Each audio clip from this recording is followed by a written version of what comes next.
Today we're going to be actually starting a new unit. We finished unit 3. Now we're starting into unit 4. It shouldn't take us that long to do. Anyway, so for the next 2 days, we're going to be on what we call the complex number system. So this is complex numbers, or another phrase we used to call this is imaginary numbers. Complex numbers and imaginary numbers mean the exact same thing. Okay, I've got about 6 problems to go over. The directions will say simplify.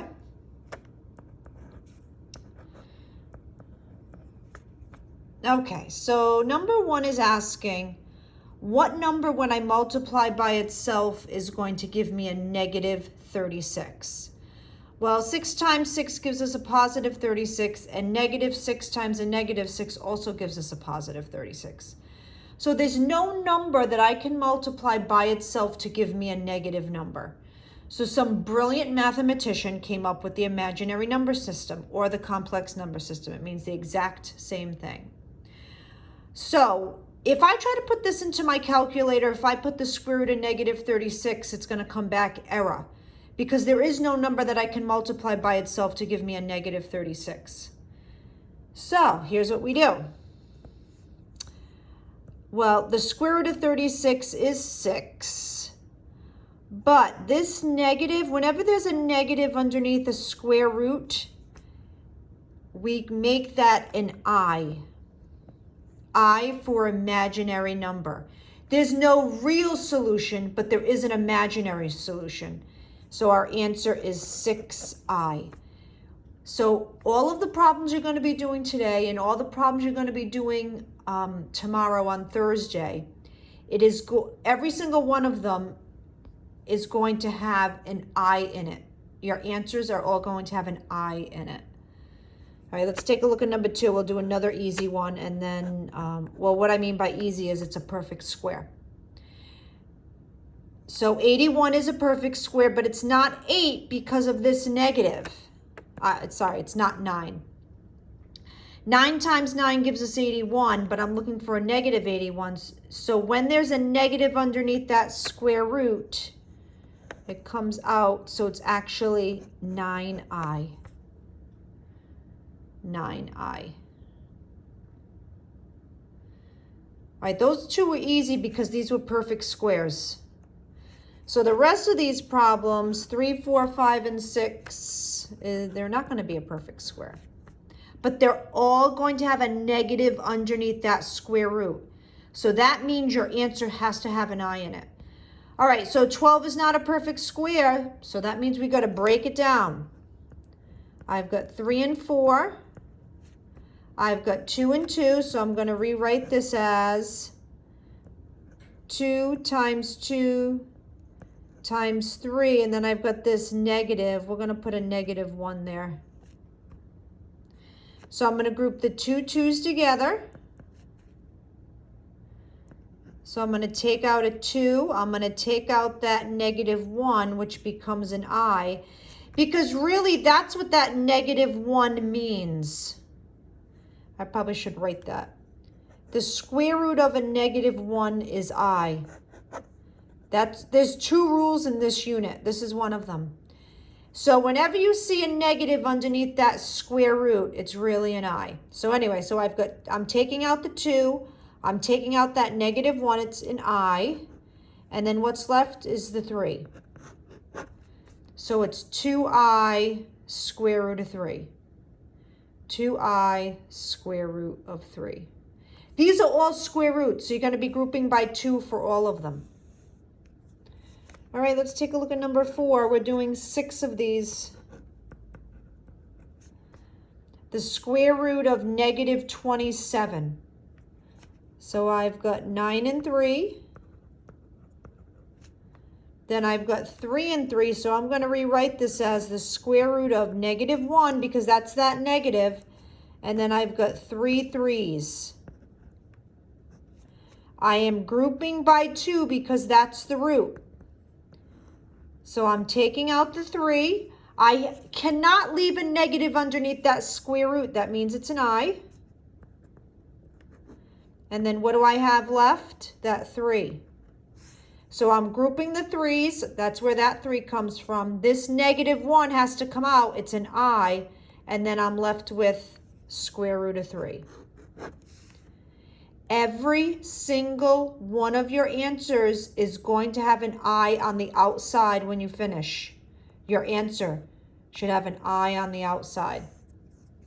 Okay, let's take a look at number 5. I've got 5, the square root of -24. So I know 24 is not a perfect square. Let's break it down. I've got 4 and 6, 2 and 2, 2 and 3. So I've got this 5 that's on the outside. And then I've got -1. I've got 3 2s and a 3. So I've got the 5, that -1. I've got 1, 2, 3 2s and a 3. I'm going to be grouping by 2s. Here's my group. So I've got the 5 times, I've got this 2, and then times that -1, which is I.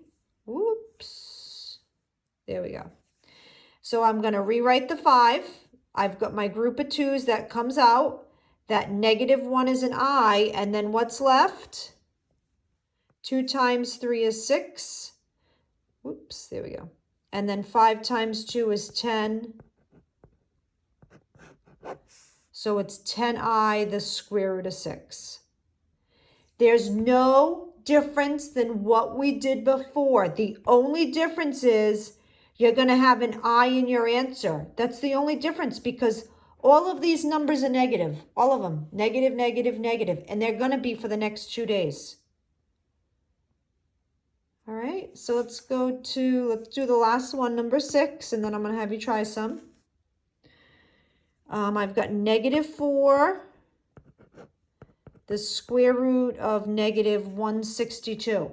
So I know because there's a negative here, my answer is going to have an I in it. So let's break down 162. I've got 2 and 81. And now I'm going to have a bunch of 3s. So I've got -4. I'm going to kind of rewrite this. I'm going to move it a little bit. I've got -1 times, I've got a 2. And then I've got 4 3s.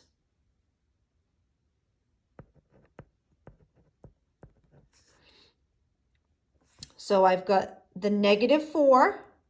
I've got this -1. I've got a 2, and then 1, 2, 3, 4 3s. Now I'm grouping by 2. So I've got this group here, this group here. I'm going to take down that -4 times. I'm going to bring down that 3 times. I'm going to bring down that other 3. These are 3s here. That's a 3. And then I'm going to take out that -1. That becomes an I.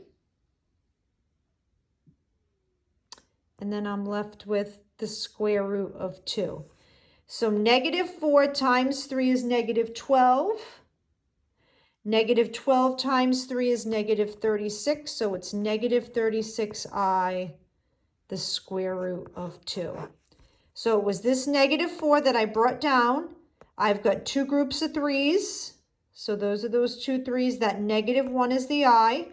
And then I've got that 2 that's left. So -4 times 3 is -12. -12 times 3 is -36. So that's -36I, the square root of 2. And that is complex numbers. Simplifying complex numbers.